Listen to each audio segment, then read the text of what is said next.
Gravando mais um vídeo aqui pro meu canal. Me chamo Caio Esper, sou estudante de medicina e sejam muito bem-vindos. Hoje a gente vai falar sobre um tema polêmico, né? Por incrível que pareça, um tema polêmico. ChatGPT na faculdade de medicina.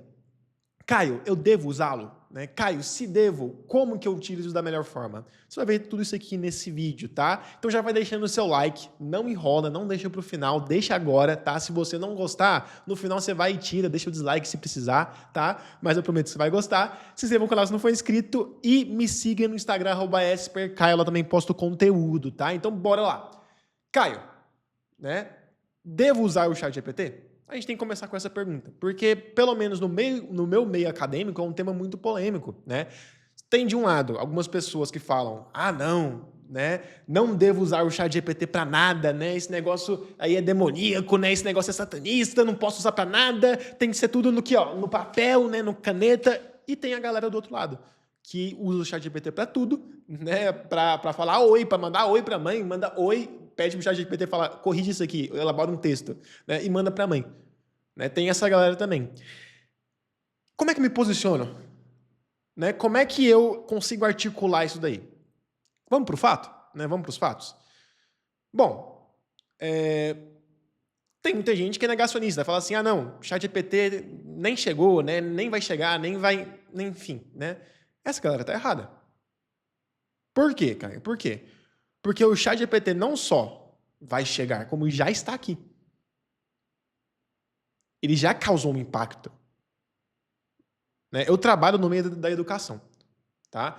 E o que eu tenho visto por aí, né, é IA substituindo um setor inteiro. Tá? Setores e setores sendo substituídos por inteligência artificial. Então, não é uma realidade que, não, vai chegar, ou vai demorar para chegar, ou não vai chegar. Não, já está aqui. E se você não percebeu, né, que isso é muito fora da realidade. Ela já está aqui. Portanto, a gente não pode ignorá-la. A gente não pode falar assim, eu não vou usar o ChatGPT, eu nem vou aprender a usar o ChatGPT. Porque você vai se dar muito mal.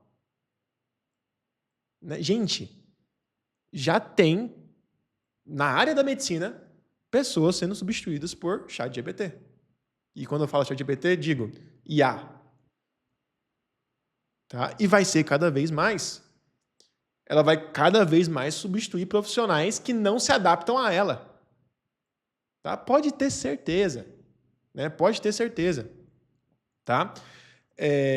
Vai substituir médico, vai chegar ao ponto de substituir médico. Não todos, claro, né? Algumas especialidades específicas, mas assim, ela vai começar a avançar. Então não tem como. É perigoso você falar assim, não vou aprender isso, não vou mexer com isso, nem quero saber de ChatGPT. Porque aí você não se adapta à realidade. Aí você perde espaço. Tá? Então, estamos combinados que a gente não pode ignorar o fato que ela existe, porque ela já está aqui, já está tomando espaço e fazendo estrago. Mas tem a outra vertente, que fala assim, não, tem que usar para tudo, né? Eu tenho que usar para mandar bom dia para a mãe, enfim, fazer trabalho, escrever texto, né? Eu não vou mais ler livro, eu vou só pegar o roteiro da tutoria e jogar no ChatGPT e falar assim, responde para mim. Daí na hora da tutoria eu leio o que ele falou. Aí tem que tomar um cuidado. Por quê? Porque você pode estar ficando... Aliás, se você estiver fazendo desse jeito, você está ficando burro. Né? E eu percebi isso em mim. Tá? Graças a Deus eu percebi no começo. No meu trabalho, eu uso muito o ChatGPT. Tá? Porque, por causa das demandas do trabalho. Eu realmente preciso usar não só o ChatGPT, como diversas inteligências artificiais. Tá? Enfim, uso para muita coisa. Eu comecei a usar isso na faculdade também. Né? De maneira discreta, né? Às vezes falava assim, não, explica isso aqui para mim, ou tal, tal. Mas o negócio foi avançando. Escreve esse texto para mim. Quando eu percebi, eu estava ficando burro. Né? Quando eu precisava realmente, eu falei assim, deixa eu escrever o texto na mão mesmo. Eu não sabia escrever. No caso, não estava tão perfeito igual eu escrevia antes. Aí eu falei, opa. Né? Algo de errado aqui. Tá? Eu não posso deixar que a tecnologia faça que eu fique mais burro. Tá? Então eu dei uma retrocedida nisso aí. Tá? Eu parei de usar o ChatGPT em muitas, muitas circunstâncias. Porque nessas circunstâncias ele acaba sendo mais danoso do que trazendo benefícios. Tá? Mas, enfim. Tá? Então, a gente não pode nem ser aquele cara que nega a realidade, nega que o GPT está aí, ele vai, e você vai precisar saber utilizar ele, e nem ser aquele cara que utiliza para tudo, porque senão você fica burro. Tá? Você tem que achar o meio termo, e é esse vídeo, né? E nesse vídeo eu vou te explicar o que é esse meio termo, que é o ideal. Tá? Como que eu utilizo na prática o ChatGPT. Tudo bem? Então, né, bora lá para a prática, né? Caio, o que eu posso usar o ChatGPT que ele não me deixa burro, tá? Primeira coisa, primeiro axioma aqui. Evite, assim, evite nisso aí. Evite, não use o ChatGPT como fonte de informação primária. Como assim? Por exemplo, tá estudando para tutoria. Cara, não deixe de ter o livro do lado. A sua principal fonte de conteúdo tem que ser o material didático. Seja o livro, seja a aula, seja algum artigo. Por quê? Você não sabe a confiabilidade, tudo bem que está cada vez mais confiável, mas você não sabe a confiabilidade do ChatGPT. Tá? Mesmo que ele busque em materiais didáticos, né, em livros, você fala assim, não, ChatGPT, use como informação esse livro. Ele pode alucinar. E eu sei porque eu trabalho com ele também, trabalho muito com ele, ele alucina muito. Tá? Então, por quê? Primeira razão, né? Não use ele como fonte primária, porque ele pode alucinar. Segunda razão disso, porque é o seguinte, é muito fácil utilizar o ChatGPT. Né? Por exemplo, você está estudando fisiologia, né? Está no primeiro período estudando fisiologia. Cara, ler o Guyton é um desafio. Só que é um desafio necessário. Por quê? Porque ao ler o Guyton, a ter dificuldade na leitura do Guyton, você treina a sua leitura, você fica mais inteligente. Você desenvolve a habilidade linguística. Coisa que se você pegar só o ChatGPT e falar assim, me explique respiração celular, pode ser que ele te explique tudo. E provavelmente vai te explicar. Tudo certo. Só que vai ser tão fácil que você não vai ter desafio, você não vai exercitar a sua linguagem. E você acaba não desenvolvendo as habilidades que os médicos de 2020 para trás desenvolviam. Então, eu não utilizaria ele como fonte primária de conhecimento. Mas eu posso usar ele como um coadjuvante. Né? Como assim? Né? Vamos para a prática? Vamos para a prática? Bom, vocês estão vendo aqui o meu chat. Vocês veem aqui que eu uso ele para um monte de coisa. Tá? Aqui, tem a pasta da medicina, da faculdade de medicina, tem a pasta da empresa que eu trabalho, tem a pasta do YouTube, tá? Em que eu pergunto algumas coisas de YouTube, mas enfim, isso aqui vocês não precisam ver. Religião também, que às vezes eu estudo algumas coisas de religião. Mas enfim, tá? Vamos para a prática aqui, abrir um chat novo aqui. Caio, como é que eu posso utilizar o ChatGPT de maneira com que eu me adapte, né? Eu utilize a tecnologia e não me atrapalhe, tá? Bom, eu falei para vocês que não é bom utilizar ele como fonte primária de conhecimento. Mas, né, por exemplo, imagina que você está lendo o Guyton lá, ou sei lá, o Goodman, algum livro de medicina, você já leu aquilo lá 5 vezes.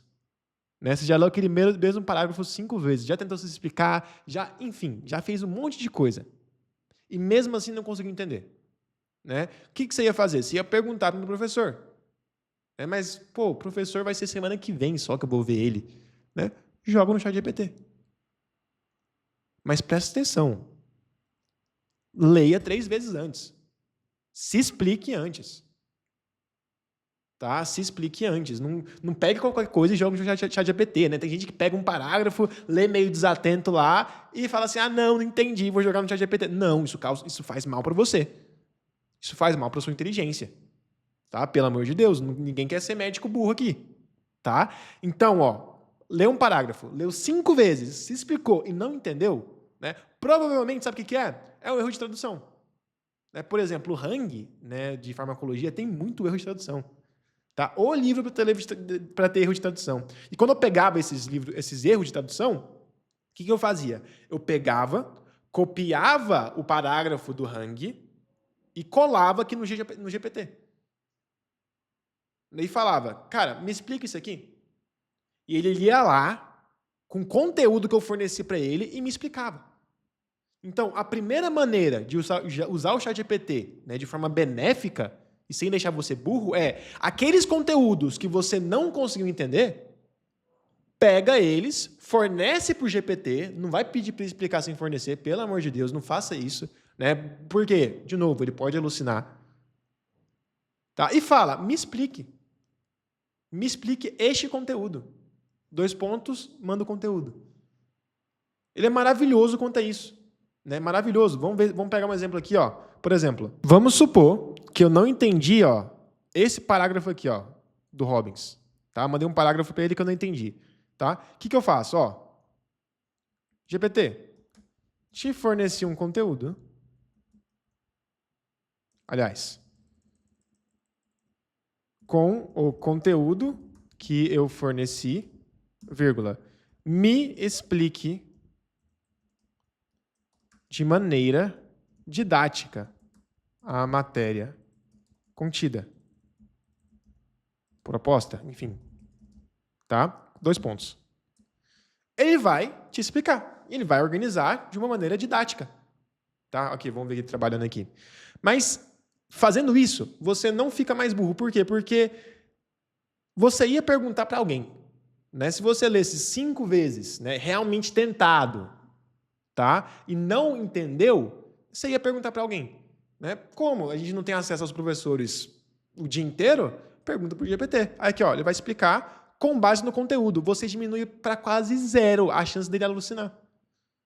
Dele falar um conteúdo que não existe. Dele falar alguma informação que não existe. Né? Fornecendo um conteúdo para ele. Tá? Então, a primeira forma de usar o ChatGPT de forma benéfica é qual? Fornecendo conteúdo para ele e pedindo para ele explicar.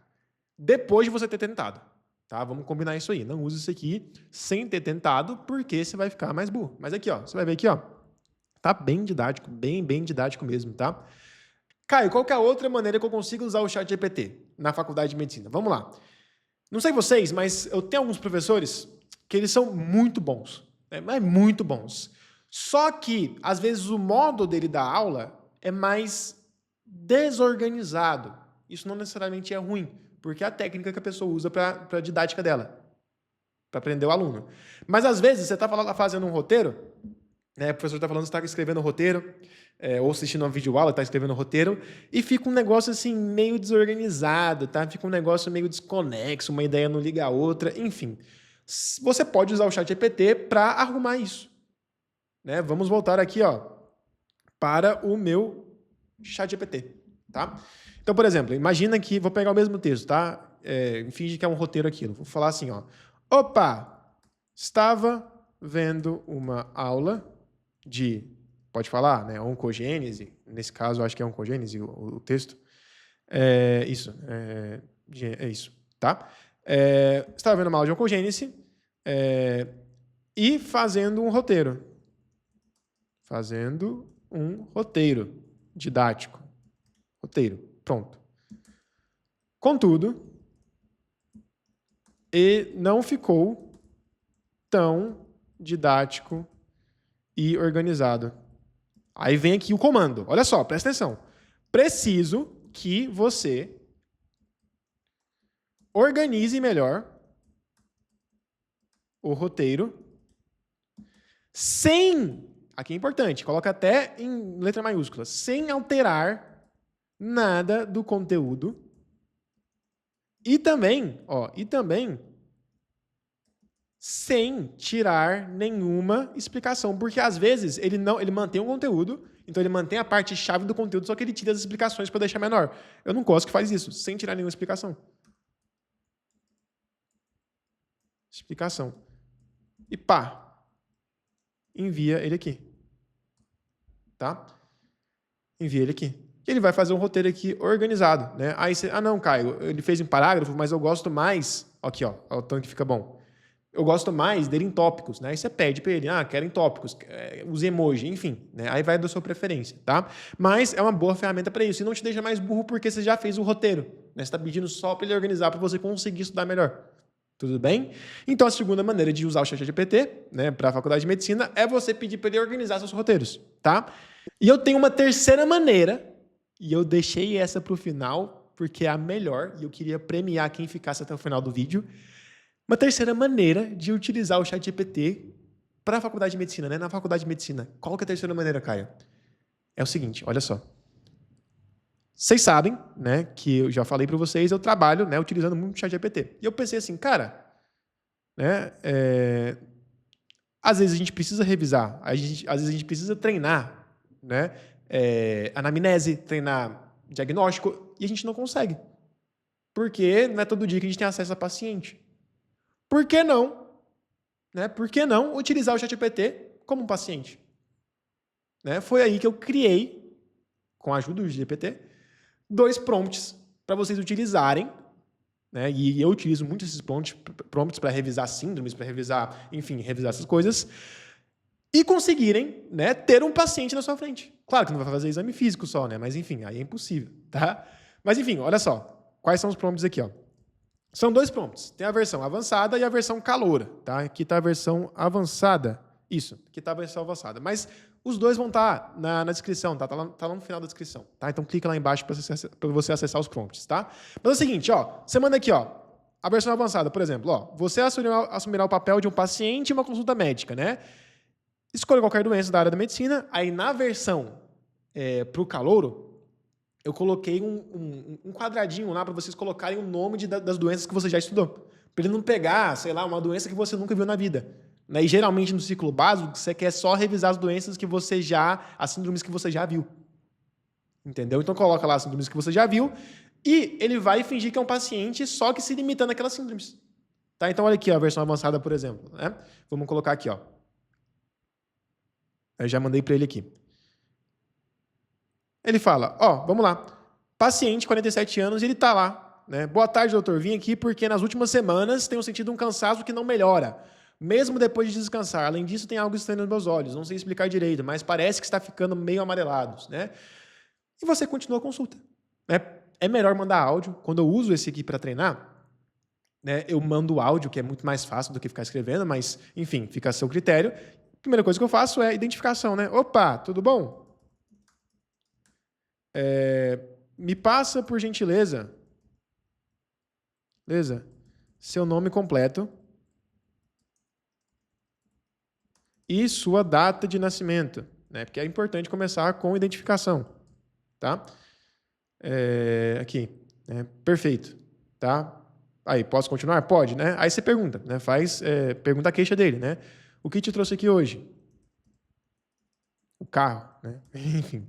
Né? Ele vai falar, e você vai perguntar mais coisas, vai fazer seu HDA bonitinho, e ele vai, né, te responder. E no final, você tem que chegar e falar assim, GPT, né, eu acho que é tal síndrome. Né? Entra com antibiótico, ou sei lá, entra com tal coisa. Né? Ou entuba o cara, ou abre o cara, vamos abrir. Né? E o GPT, no final, você pode até pedir para ele, né, eu até vou colocar no prompt, que até esqueci de colocar isso no prompt, mas no prompt que está aqui embaixo já vai ter isso, pede para ele dar uma avaliada. Como foi minha anamnese? O que eu errei? O que eu podia ter melhorado? Como foi a conduta? Tá? Isso se aproveita tanto no ciclo mais básico, né? Mas aí você coloca síndromes que você já estudou, tá? Quanto na galera mais velha. Eu passei isso aqui para minha irmã, por exemplo, né? Que está quase formando já. Tá? Caio, como é que eu faço isso? Prompt na descrição, tá? Clica aqui embaixo que você vai ter acesso ao prompt, tá? Mas, galera, era isso. Tá? Essas são as 3 maneiras, as 3 principais maneiras. Tem mais, né? Não vou estender aqui, mas quais as outras maneiras? Por exemplo, estudou uma matéria, quero dar uma fixada no conteúdo. O que você faz? GPT, estudei tal assunto. Né? Fabrique para mim questões sobre o assunto. Né? Faça para mim algumas questões. Tá? Ou, por exemplo, quando eu vou estudar por prova antiga, para fazer alguma prova, tá? Inclusive, se você ainda não sabe estudar para a prova, clica aqui no card, vai aparecer um vídeo aqui que eu ensino vocês a estudar para a prova. Mas, enfim, está estudando prova antiga, errou uma questão, não sabe por que errou, né? Já procurou nas referências, não viu por que errou? Envia a questão do GPT que ele te explica. Tá? São maneiras que você usa o GPT e não só não fica mais burro, como ele te ajuda a ficar mais inteligente. Né? Também tem outras, né? Correção de texto, né? Por exemplo, você escreveu um artigo, né? Quer corrigir a ortografia, manda para o GPT. Mas isso aí é óbvio, tá? Eu não queria falar sobre isso no vídeo, porque isso aí é óbvio, todo mundo faz, tá? É isso. Isso que eu queria falar nesse vídeo. Se você gostou, deixa o like, se não deixou até agora. Se inscreva no canal se não for inscrito. Me siga no Instagram, @espercaio, lá também posto conteúdo. E um beijo, um queijo e até a próxima.